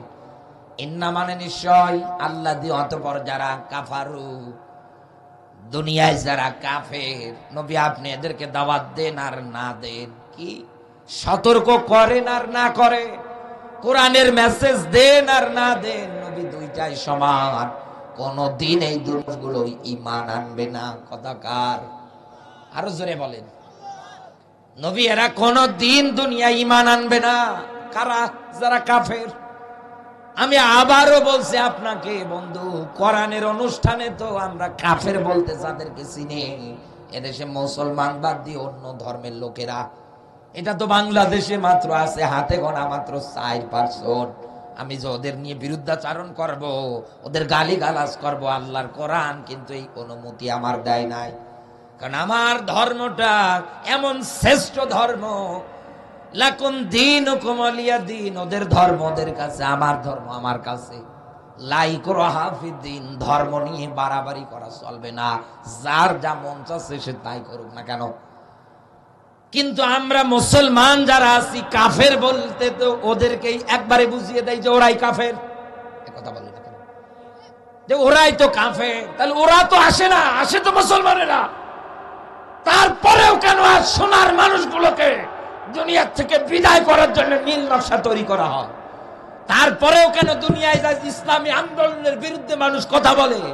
তারপরেও কেন আজ টুপিওয়ালার বিরুদ্ধে কথা বলে? আপনি হিসাব করে মিলিয়ে দেখেন, এদেশে যারা ইসলামের বিরুদ্ধে, কোরআনের বিরুদ্ধে কথা বলে, বলছে, সবার পরিচয় একটাই দিয়ে যাচ্ছে, সবাই মুসলমান। সবগুলোই মুসলমান পরিচয় বহন করছে। আমার তো মন বলে ও তো নামে মুসলমান, রক্ত টেস্ট করে দেখেন আব্দুল্লাহ ইবনে উবাইয়ের খালাতো ভাই ছাড়া আর কেউ না, ওই ক্যাটাগরির হবে। আর আমি এইবার আপনাকে এটাই খতিয়ে বের করাবো, এই জন্য এই চেয়ারে বসেছি। মেলান আমার কথাগুলো, কলিজা ছিঁড়ে গেলেও আমি বলবো আজকে।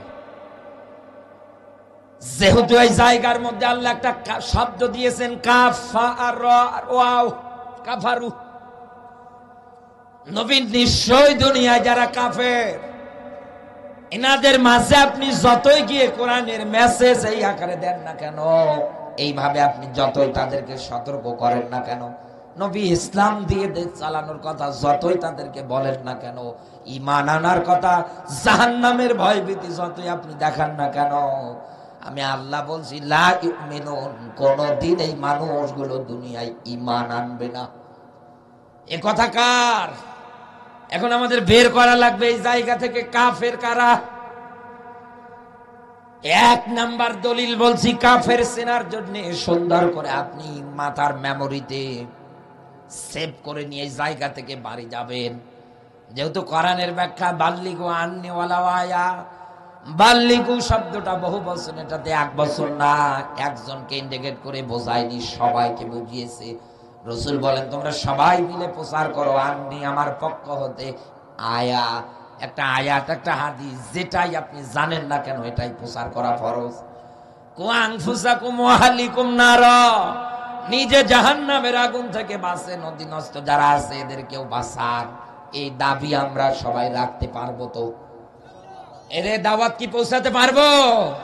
তাহলে কাফের চেনার ক্ষেত্রে এবার এক নাম্বার দলিল বলছি কোরআনের, সূরা বাকারা দ্বিতীয় নাম্বার সূরা, আপনি প্রথম নাম্বার পারা 4 নাম্বার পৃষ্ঠার 4 নাম্বার রুকুর 39 নাম্বার আয়াতের দিকে লক্ষ্য করেন। আল্লাহ পাক বলেন আল্লাযীনা কাফারু ওয়া কাযযাবু বিআয়াতিনা ওয়াল্লাযী, অতঃপর যারা কাযযাবু, অস্বীকার করে, বিআয়াতিনা, এখানে আলেম যারা বসে আছে জিজ্ঞাসা করে দেখেন আয়াত শব্দের শাব্দিক অর্থ চিহ্ন, নিদর্শন। এই যে কোরআন আমার হাতে, কোন কোন মুফাসসির ব্যাখ্যা লেখার ক্ষেত্রে সুন্দর করে বর্ণনা করেছে 6666টা আয়াতে কারিমা, কেউ বলেছে 6236টা আয়াতে কারিমা। আমরা নাই যে কোনো একটাই ধরলাম, 6236টা আয়াতে কারিমা, বিসমিল্লাহর বা থেকে সূরা নাসের সিন পর্যন্ত আপনি একাধারে খুলে খুলে পড়ে দেখেন, কোন আয়াতে আল্লাহ ফেরাউন সম্পর্কে ব্যাখ্যা দিয়েছে, কোন আয়াতের মধ্যে নমরুদের ঘটনা উঠিয়েছে, কোন আয়াতের মধ্যে আপনি তাকিয়ে দেখেন ইবলিসের ব্যাপারে ব্যাখ্যা এসেছে, কোন আয়াতে তাকিয়ে দেখেন আবাবিল যে পাখি আছে এই পাখির মাধ্যমে যে আব্রাহাকে আল্লাহ ধ্বংস করেছেন, সূরা ফিলের মধ্যে আল্লাহ সেই ব্যাখ্যাটা নোট করে দিয়েছেন। তার মানে আপনি কোরআনের এরকম আয়াতগুলোতে ধারাবাহিকভাবে এরকম চিহ্ন নিদর্শন আকারে আয়াতের ব্যাখ্যাগুলো আপনি পাবেন। আল্লাহ কেন এগুলো নোট করে দিলেন?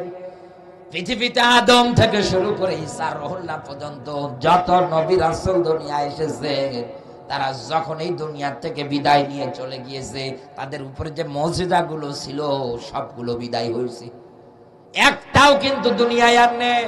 একথা বলবো।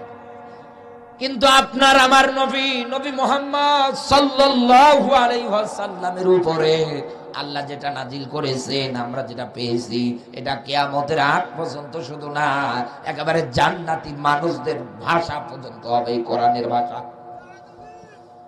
ও বাংলার মুসলমান যারা আছেন কান খাড়া করে, আল্লাহ ফিরাউন সম্পর্কে এই কারণেই ব্যাখ্যা দিয়েছে আপনাকে, কারণ এই কোরআনের মাধ্যমে কিয়ামতের আগ পর্যন্ত নবীর সব উম্মতদেরকে জানাতে চাই, ফিরাউনের মতো আদর্শ তোমরা দুনিয়ায় লালন পালন করবে না।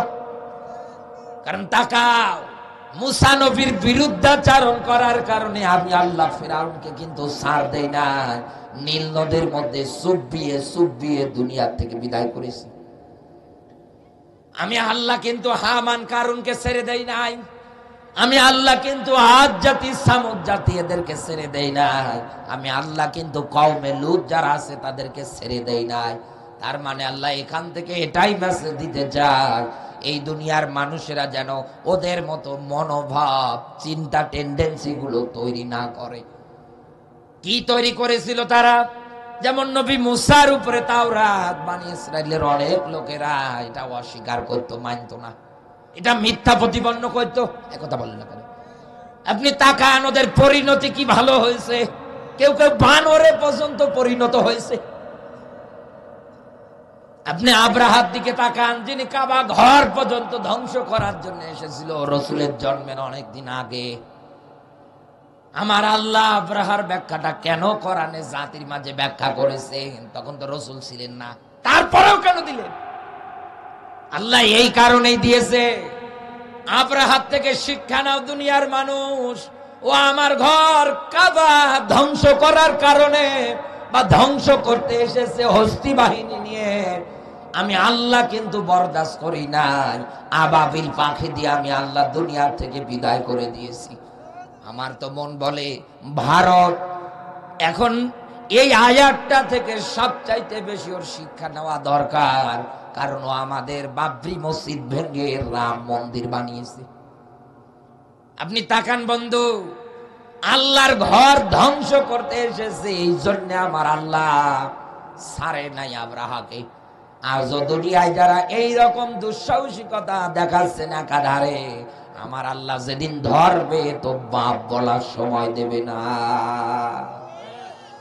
কোরআনে 25 জন নবী রাসূলের নাম উল্লেখ আছে, এরকম ধারাবাহিক ভাবে আপনি পড়ে দেখেন, কোন না কোন ব্যাখ্যা বিশ্লেষণ আপনি এইভাবেই পাবেন। তাদের কওম, তাদের উম্মতেরা সত্য বিধানগুলো অস্বীকার করেছে, মানে না, এই জন্য আমার আল্লাহ তাদেরকে বিদায় করেছে। এখান থেকে এটাই পরিষ্কার, পৃথিবীতে এখন পর্যন্ত কোরআনের আয়াতগুলো যারা মিথ্যা প্রতিপন্ন করে, যারা অস্বীকার করে, যারা মানে না, নাম মুসলমান হলে হবে কি, এটা কিন্তু কাফেরের কাফের। এতটুকুন ব্যাখ্যায় আমি জানি আপনি বাস্তবতা খুঁজে পাবেন না। এইবার আসেন আমি আপনাকে চেনার জন্য আর একটা আয়াতের ব্যাখ্যা বলছি, এবার এটাও লেখেন।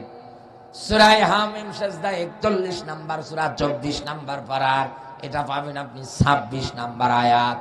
যেখানেই মাহফিলে যান না কেন, ওই জায়গায় আলেম যারা আছে কোরআনের এই আয়াতটা ব্যাখ্যা করে।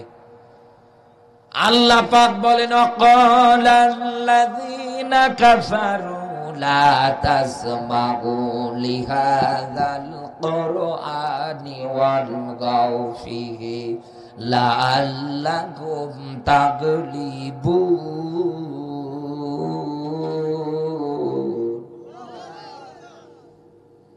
এই যে শব্দ এসেছে ক্বালাল্লাযীনা কাফারু, ক্বালা ক্বালু, বলে, বলবে, কারা বলবে? এই জায়গার মধ্যেও কিন্তু কাফারু শব্দ এসেছে।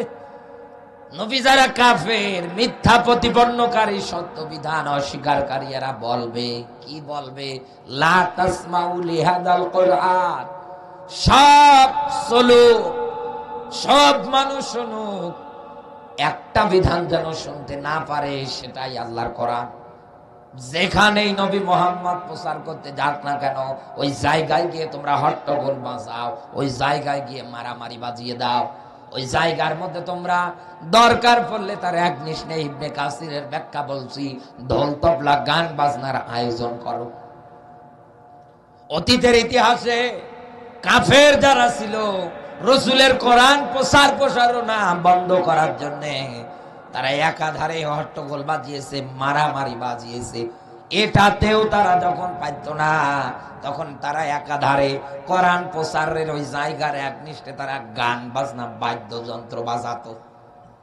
মানুষ যেন কোরআন শোনা বাদ দিয়ে গান বাজনা নর্তকীদের নাচাচ্ছে ওই জায়গায় যেন যায়। ও বাংলার মুসলমান, এবার একটা বিষয় আপনার কাছে আমি পরিষ্কার করে দিয়ে যাচ্ছি, এই ৯৬% মুসলমানের দেশে আপনি তাকান, মানুষদের গান বাজনার প্রতি আকর্ষণ বেশি না কোরআন শোনার প্রতি? আরো জোরে বলে, ভয় পাচ্ছেন? কারণ এই দেশে মুরব্বী লোকদের মোবাইল পর্যন্ত আপনি চেক করে দেখেন, আপনি গান পাবেন। এদেশের যুব সমাজ যারা আছে, মোবাইল চেক করে দেখেন, আপনি গান পাবেন। প্যান্ডেলের মধ্যে আড়ালে যারা বসে আছে মায়েরা, মোবাইল ফোন চেক করে দেখেন, গান পাবেন। যেখানেই আপনি যান না কেন, ওই জায়গার মধ্যে আপনি তাকাবেন, গানের অনুষ্ঠানে লক্ষ লক্ষ লোক হয়। আর কোরআনের মাহফিলে এত প্রসারণা, এরপরেও লোকজন আসতেও চায় না।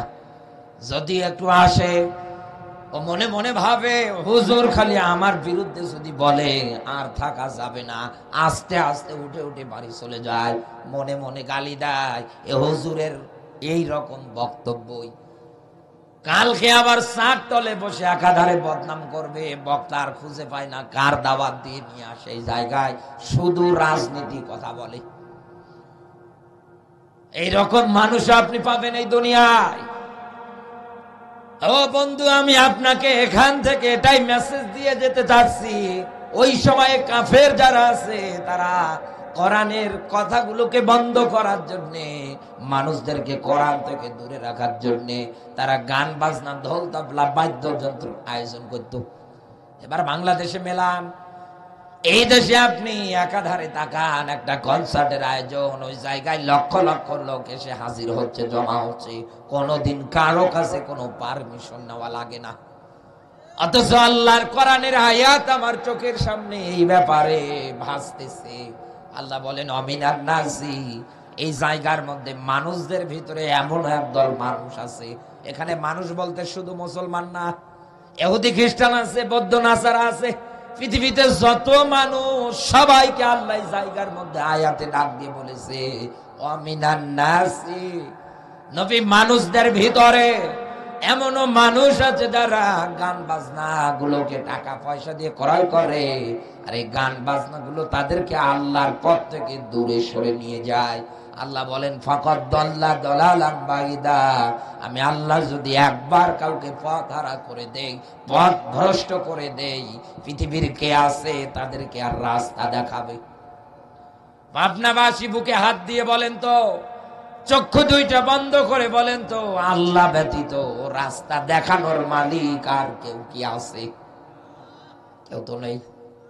অথচ এই গান বাজনা আপনি একাধারে দুনিয়ায় জীবনের মধ্যে লালন পালন করছেন, আর এই গান বাজনা গুলো আপনাকে আল্লাহর পথ থেকে একাধারে দূরে সরে নিয়ে যাচ্ছে। বাস্তবতায় মেলান বন্ধু, এবার এই দেশের কত বাবারা এরকম মোবাইলের মধ্যে গান চালু করে দিয়ে সন্তানকে ডাক দিয়ে বলে বেটা একটু ড্যান্স করো তো। পাবনায় তো এইসব করে না, ছোট্ট মানুষ বোঝে না, আন্দাজে ড্যান্স করছে একাধারে। বাবা ওইটা ভিডিও করে ফেসবুকে আপলোড দিচ্ছে। ওনার ফেসবুক যতগুলো ফ্রেন্ড সার্কেল আছে সবাই এগুলো দেখার পর পরে হাত তালি মারছে। এক জায়গার মধ্যে গল্প করছে, অমুকের ছেলে ড্যান্স দেখেছো, ও তো বড় হলে বিশাল বড় ড্যান্সার হবে। কত মানুষ আবার ওই জায়গার মধ্যে কমেন্ট করতেছে একাধারে, আল্লাহ তাআলা যেন আপনার ছেলেকে নেক হায়াত দান করে। ইসলামের নিয়ম নীতি যেটা সাপোর্ট করে না, উল্টা পাল্টা করে গান বাজনার মধ্যে মগ্ন হয়ে নাচানাচি করছে, আর আপনি ওখানে ওর হায়াত কামনা করেন। ফেরেশতারে তোর খুঁজে বেড়াচ্ছে, এক কথা বলে না কেন? আমার মায়েরা যারা আছে, কত কায়দায় আপনি একাধারে তাকিয়ে দেখবেন মা আর মেয়ে এখন এই দেশে সবচাইতে বড় টিকটকারের তালিকায় হয়ে আছে। কত যুবক বিয়ে করার পর এই দেশে এখন একাধারে হয়ে গিয়েছে কাপল ব্লগার, টিকটকার। হিসাব মেলান তো বন্ধু আপনার। এই পৃথিবীর ময়দানে আল্লাহরে নিষিদ্ধ ঘৃণিত কাজটা আপনি একাধারে পরিবার, সমাজ, এমনকি দেশের সব জায়গায় পর্যন্ত আপনি লক্ষ্য করে দেখেছেন। এমনকি বাংলাদেশে স্বৈরাচারেরা যখন ক্ষমতার মধ্যে একাধারে বসেছিল, এই বাংলাদেশে যখন ডিসেম্বর মাস আসতো, 16 ডিসেম্বর কি দিবস জানো? বিজয় দিবস। আপনি তাকাতেন সকালবেলা কোরআন তেলাওয়াত হতো, ওই মাঠের মধ্যে গীতা পাঠ হতো, এরপরে ছোট ছোট বাচ্চাদের ওই জায়গার মধ্যে সাংস্কৃতিক অনুষ্ঠান তথা খেলাধুলা যা আছে তাই দিয়ে দিত, যেমন খুশি তেমন সাজ। এক কথা বলে না, সারা দিন এরকম করে সব কিছু কমপ্লিট করার পরে এবার রাতের বেলা ওই জায়গার মধ্যে কনসার্ট হবে।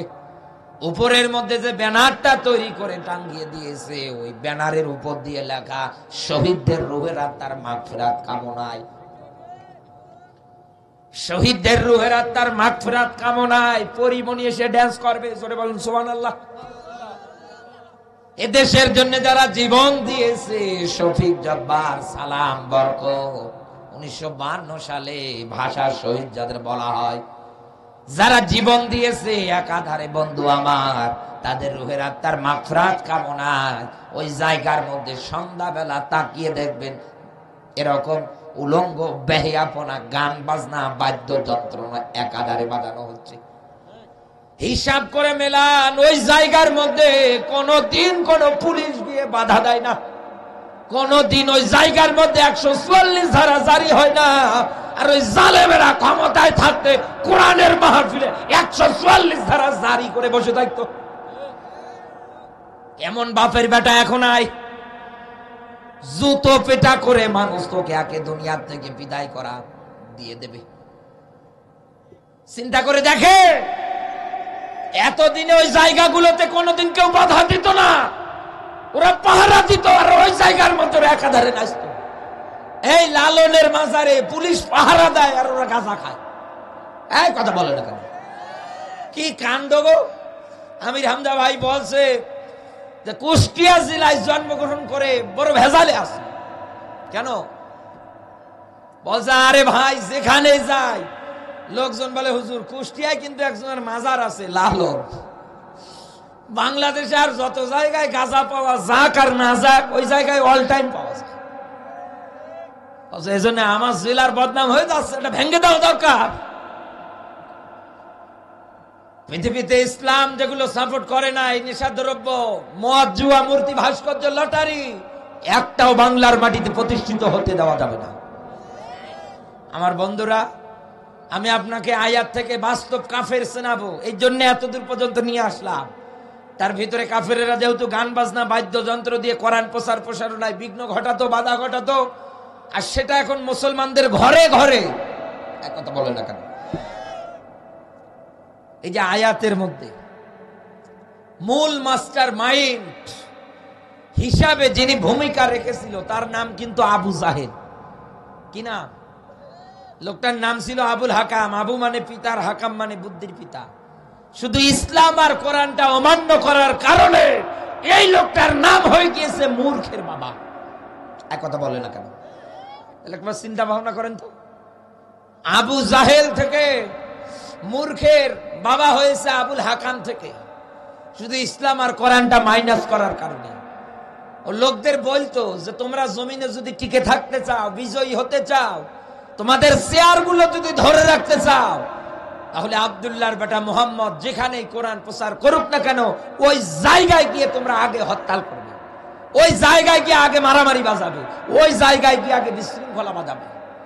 একাধারে আপনি মিলিয়ে দেখেন, ব্যাখ্যা পড়ে দেখেন, ওরা টিকে থাকার জন্য, চেয়ারে বসে থাকার জন্য এই কাজগুলো চালিয়েছে।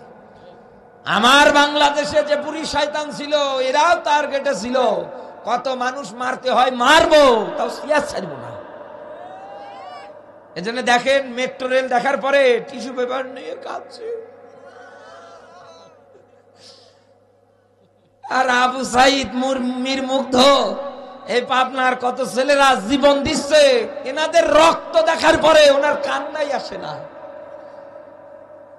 কি স্বজন হারা ব্যথা, ওনার চাইতে আর কে ভালো বোঝে? চিন্তা দেখেছেন আপনি? ৭১-এর টার্গেট নিয়ে আসে, বাঁচবে কিনা সেটা জানা নেই, ওই ৭১-এর টার্গেট নিয়ে আসে। চিন্তা করে মিলিয়ে দেখেন, আয়াতের মূল মাস্টার মাইন্ড আবু জাহেল। প্রশ্ন আপনার কাছে, আবু জাহেল কিন্তু মুসলমান না, ও কিন্তু কাফের। এক কথা বলে না কেন? ও কিন্তু ঈমান আনে নাই, রাসূল দাওয়াত দিয়েছে মানে নাই, আরো মারার প্ল্যান করেছে। পাবনাবাসী মিলে না, আবু জাহেল না হয় কাফের, এই জন্য রাসূলের কোরআন প্রচার প্রসারণায় বাধা দিয়েছে। সাপোজ এক্সাম্পল আকারে ধরে না, এটা মেনে নেওয়া যায়, ওর না বোঝার কারণে বাধা দিয়েছে। কিন্তু আমার বাংলাদেশে এই ১৬-১৭ বছরে একটা কোরআনের আয়োজন যদি আপনি করতে চাইতেন, কতবার আপনাকে থানায় যাওয়া লাগতো শুধু পারমিশনের জন্য। ইউনিয়ন পরিষদের মেম্বার থেকে শুরু করে চেয়ারম্যান, একেবারে চৌকিদার পর্যন্ত, থানার ডিসি, এসপি, এসআই, এনএসআই পর্যন্ত আপনাকে যাওয়া লাগতো। ওরা যতক্ষণ অনুমতি না দেবে আপনি একটা মাহফিলের আয়োজন করতে পারতেন না। ওরা অনুমতি দিয়েছে, সব কমপ্লিট, বক্তা এসেছে আলোচনা করতে, সব কিছু কমপ্লিট হওয়ার পরেও কত আলেমকে রাস্তা থেকে ঘুরে যেতে হয়, স্টেজে পর্যন্ত উঠতে দেয় না। আমার নীলফামারী জেলায় আমির হামজা ভাইয়ের মাহফিল করেছে, তো পুলিশ গিয়ে বাধা দিয়েছে, বলছে এই জায়গায় উঠতে দেওয়া যাবে না, পালানোর আগে। উৎসুক জনতা বলছে না, আমরা হুজুরের ওয়াজ শুনিয়েই বাড়ি যাব। বলছে না, এই জায়গায় উঠতে পারবে না, আবেগ দিয়ে ইসলাম চলে না। বলছে বেটা আবেগ, দুইটরে মেরে একেবারে আদা মারা করেছে, তাও যদি ফোর্স না নিয়ে যেত সাথে মাইরে ফেলত।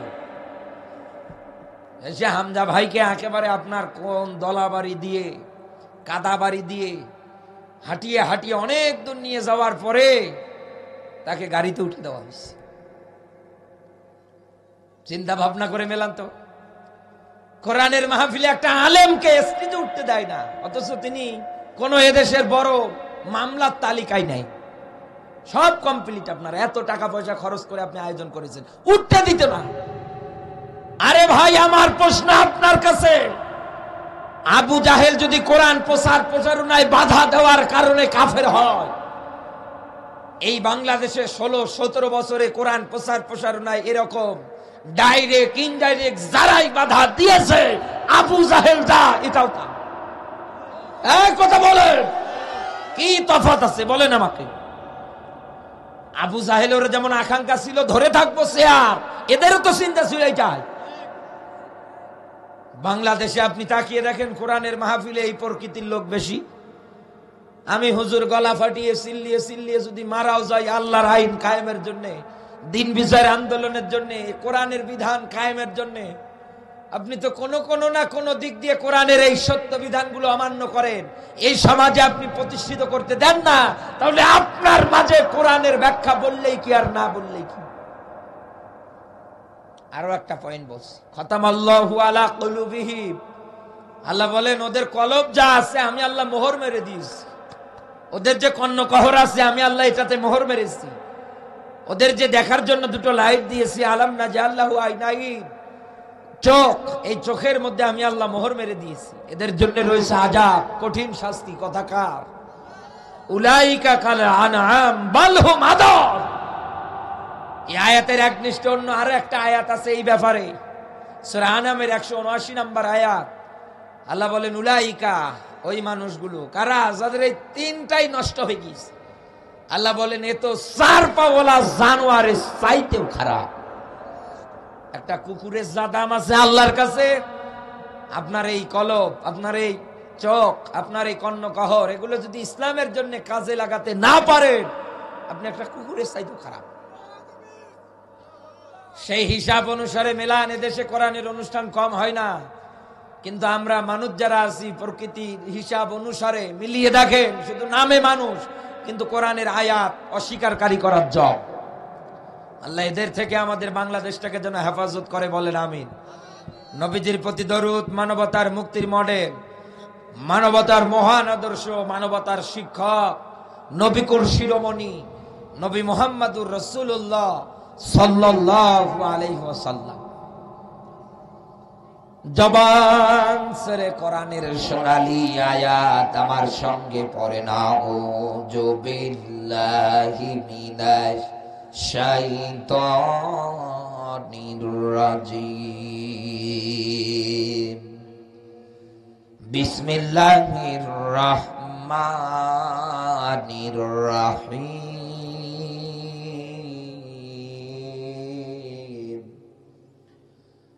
ওয়ানযির আশীরাতাকাল আকরাবিন।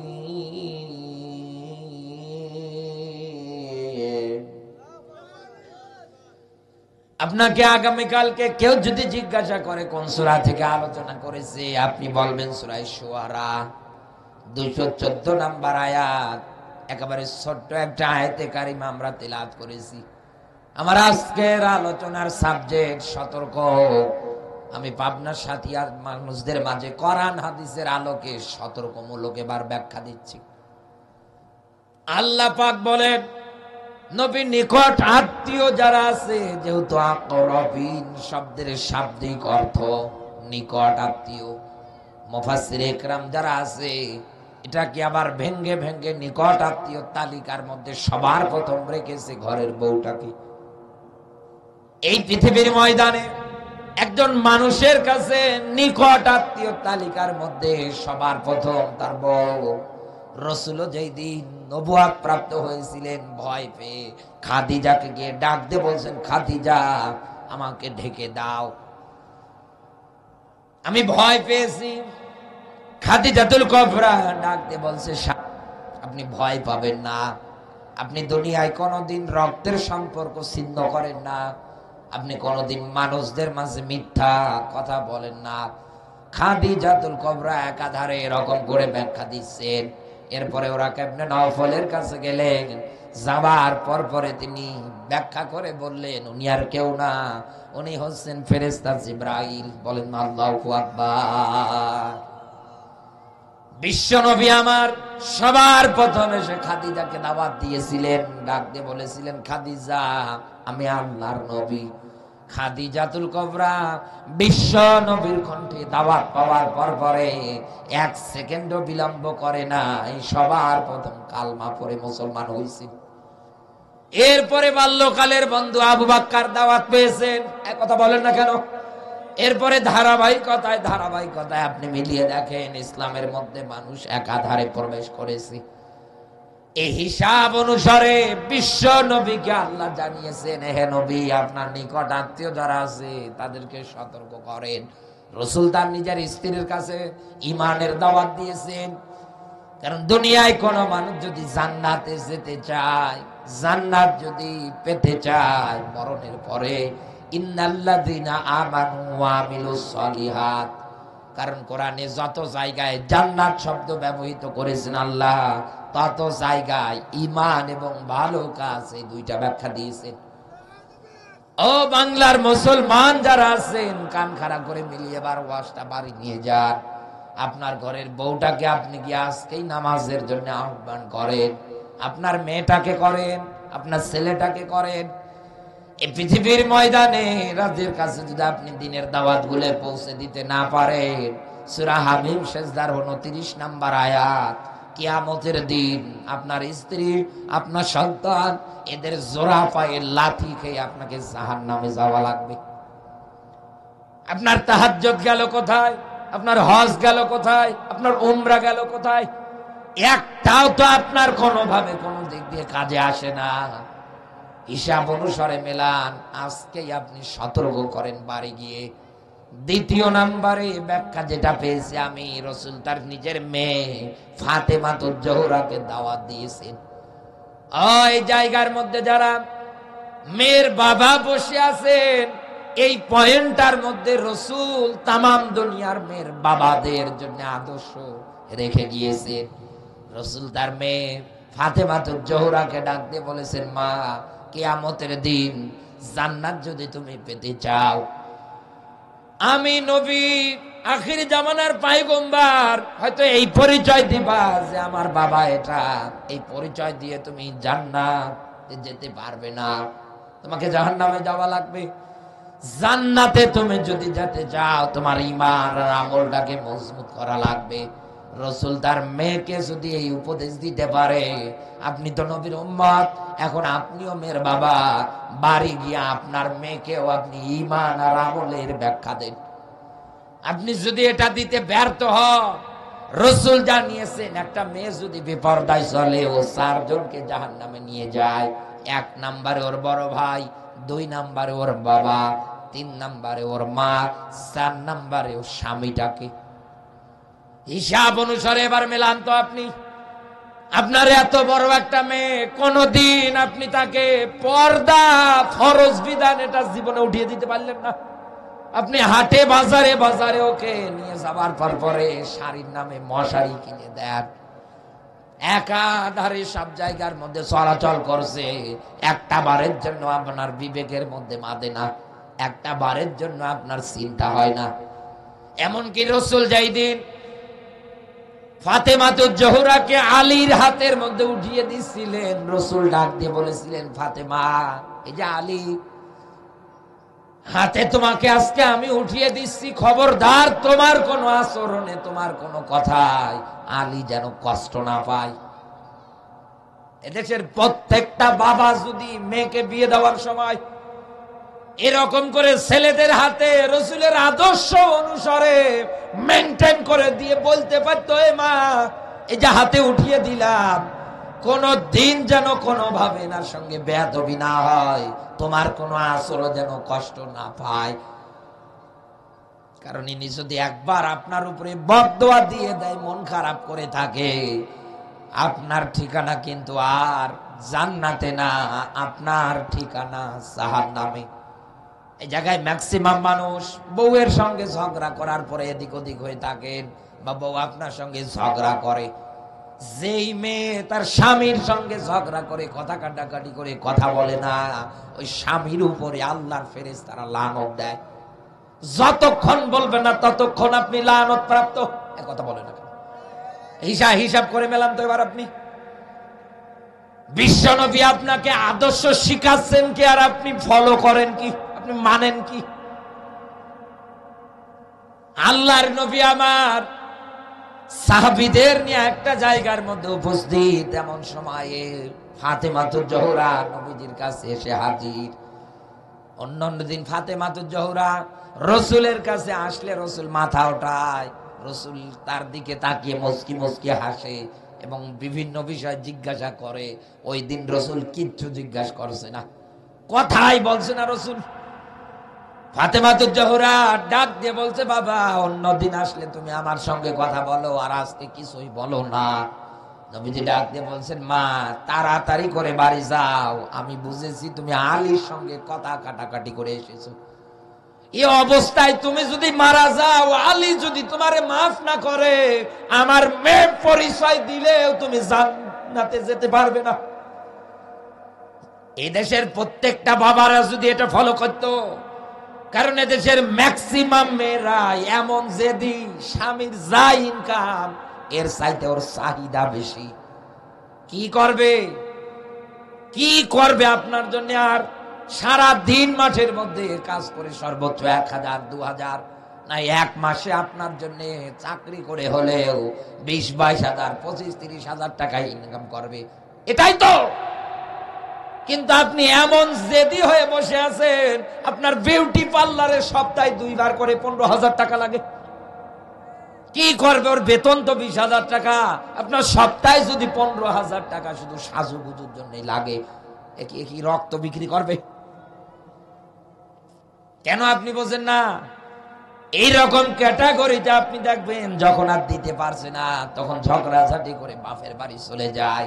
আর দেশের ম্যাক্সিমাম বাবাগুলো মুনাফিকের তালিকায়। মেয়ে যখন স্বামীর সঙ্গে ঝগড়া করে বাড়ি যায় তাকে আরো বাড়ির মধ্যে সুন্দর করে আশ্রয় দেয়। কথা বলেন না কেন? রসুল তো এটা করলেন না। রসুল বলেন তাড়াতাড়ি গিয়ে মাপ চাও। আপনি মেয়েকে ওই জায়গায় আরো আশ্রয় দিয়ে মাথার মধ্যে হাত বোলাচ্ছেন। বড় ভাই, আপনি দায়িত্বশীল একজন মানুষ, আপনি একাধারে আবার বলতেছেন ওর এত বড় সাহস, আমার বোনের গায়ে হাত দিয়েছে, ও আশুকে সাথিয়ার বাজারে ওর পা ভেঙে ফেলবো। শেষ পর্যন্ত দেখা যায় এ ছেলেও আর রাগ করে যায় না, ও মেয়েও বলছে আমি আর যাব না। মাঝখানে শয়তান কুমন্ত্রণা দিয়ে পুরো সংসারটাই শেষ করে ফেলল। শেষে ডিভোর্স। সম্মানিত মায়েরা যারা আছেন, এই কাজ আপনার দ্বারা যেন না হয়। কারণ আপনি মনে করবেন বিয়ের আগে আমার বাপের বাড়িটা আমার কাছে স্বর্গ বা জান্নাত, যেটাই মনে করেন না কেন, বিয়ের পরে স্বামীর বাড়িতে যে আর আপনার ভালো লাগে না, আপনার মনে হয় এটা আমার জন্য জাহান্নাম।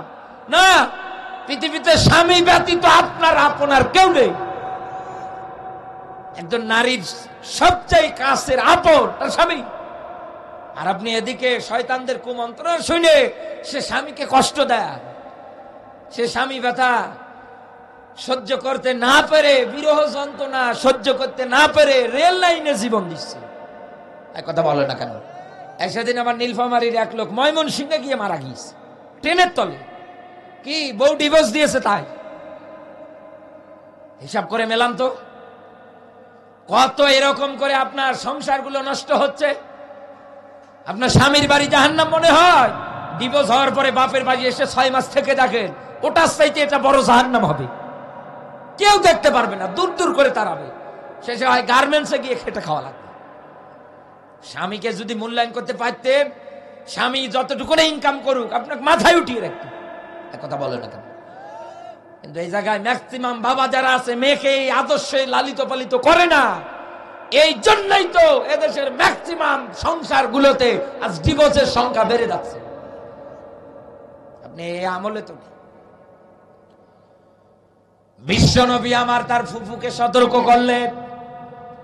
এরপর পরে নবীজি আমার জাতির লোকদেরকে সতর্ক করার জন্য সাফা পাহাড়ের পাদদেশে গিয়ে দাঁড়ালেন। রসুল ডাক দিয়ে বললেন, আমি যদি তোমাদেরকে বলি সাফা পাহাড়ের পাদদেশে একদল লোক অস্ত্র শস্ত্র নিয়ে তোমাদের প্রতি অ্যাটাক করবে, আক্রমণ করবে, তোমরা কি আমার এই কথাটা বিশ্বাস করো? ওই জায়গার মধ্যে উপস্থিত যত মানুষ সবাই ডাক দিয়ে বলেছে যে হ্যাঁ, আমরা আপনার কথাটা বিশ্বাস করি। আর রাহিকুল মাকতুম, সিরাত ইবনে হিশাম, সিরাত বিশ্বকোষ, যে কোনো জায়গায় আপনি ব্যাখ্যা দেখেন না কেন এই তত্ত্বগুলোই পাবেন। আরো যদি ভালো করে খুঁজতে চান সূরা লাহাবের তাফসীর মিলান। আল্লাহর নবী আমার জাতির লোকদের এইবার যখন ডাক দিয়ে বললেন আমি আল্লাহর রসুল, আখির জামানার পয়গম্বর, ওই জায়গার মধ্যে তার চাচা, রক্তীয় চাচা, আপন চাচা নাম আবু লাহাব সঙ্গে সঙ্গে ডাক দিয়ে বলছে, ভাতিজা এই কথা বলার জন্যই কি তুমি আমাদের এই জায়গায় ডেকেছো? তোমার উপরে লানত, তোমার উপরে অভিশাপ। দ্বিতীয়ত এটাতেও যখন ওর মনের রাগ মেটে নাই, ও সঙ্গে সঙ্গে পাথর উঠিয়ে রসুলের দিকে ছুঁড়ে মেরেছে। আমার আল্লাহ কিন্তু বরদাস্ত করেন না। পুরো কোরআন পড়ে দেখবেন কোন কাফেরের নামে আল্লাহ পূর্ণাঙ্গ সূরা নাজিল করে নাই নাম ধরে। একজনের নামে পূর্ণাঙ্গ একটা সূরা নাজিল করেছে, তো আবার নাম ধরে, তার নাম হচ্ছে লাহাব। এজন্য আয়াতের শুরুতে আল্লাহ ডাক দিয়ে বলেছে তাব্বাত ইয়াদা। কত চমৎকার ব্যাখ্যা আপনি মেলান। আল্লাহ বলেন ধ্বংস হোক আবু লাহাব, ওর 2 হাত ও নিজেও। আমি আল্লাহ ওর স্ত্রীর সন্তান, ধন সম্পদ, টাকা পয়সা ওর কোনো কাজে আসতে দেব না। আমি আল্লাহ ওকে প্রবেশ করাবো জাহান্নামের লেলিন অগ্নিশিখায়। ও বাংলার মুসলমান, হিসাব মেলা।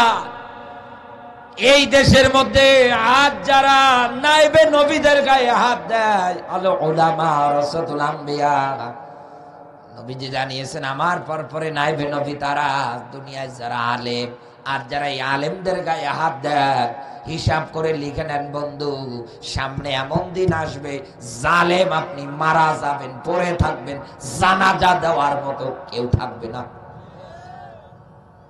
এই আবুল আহাবের শেষ পরিণতি দেখে, শরীরের মধ্যে এক প্রকার সোয়াইসে প্লেগ রোগ হয়েছিল। ওর স্ত্রী সন্তান সবাই ওকে বাড়ির থেকে বের করে জঙ্গলের মধ্যে নিয়ে গিয়ে ফালিয়ে দিয়ে এসেছে।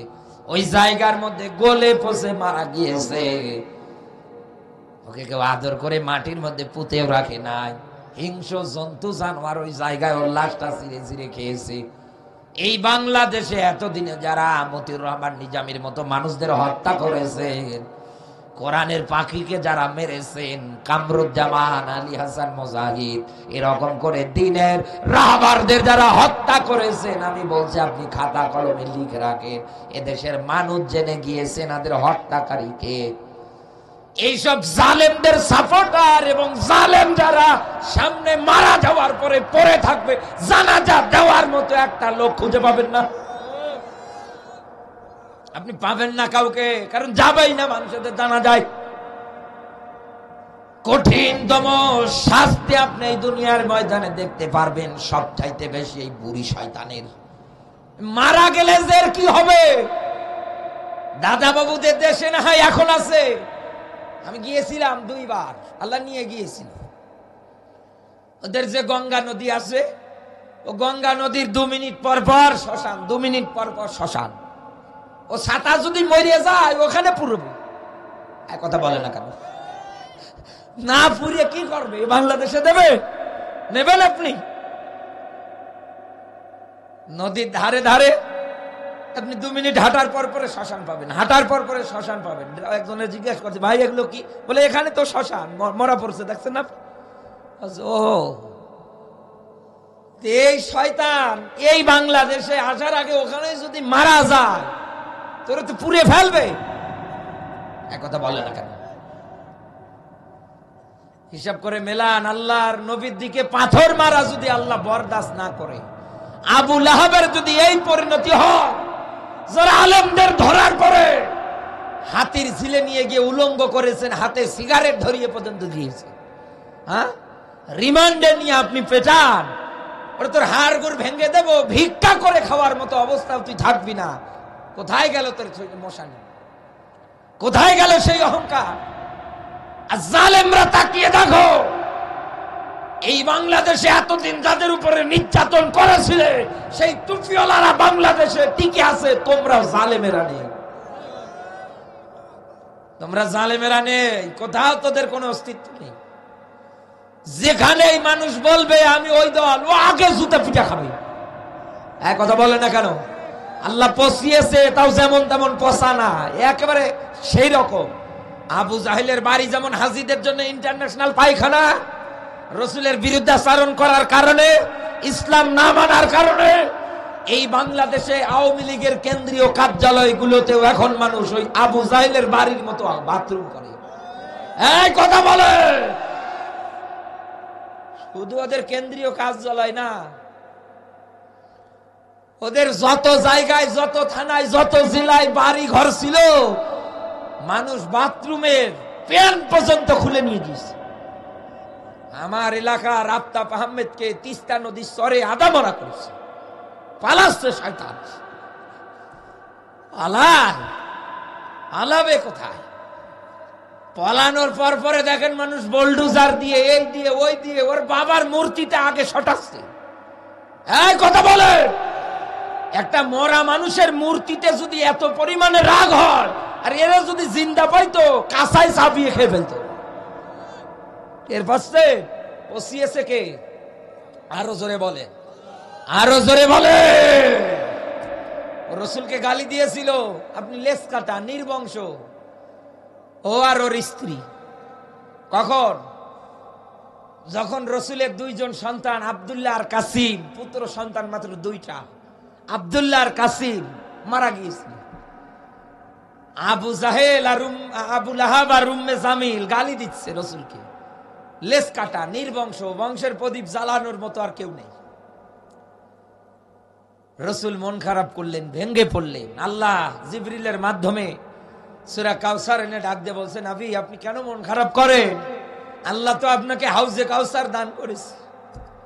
এই সূরার 3 নম্বর আয়াতে আল্লাহ ব্যাখ্যা দিয়েছে, দুনিয়ায় যারা আপনাকে লেজ কাটা নির্বংশ বলে গালি দেয়, এরাই তো লেজ কাটা, এরাই তো নির্বংশ।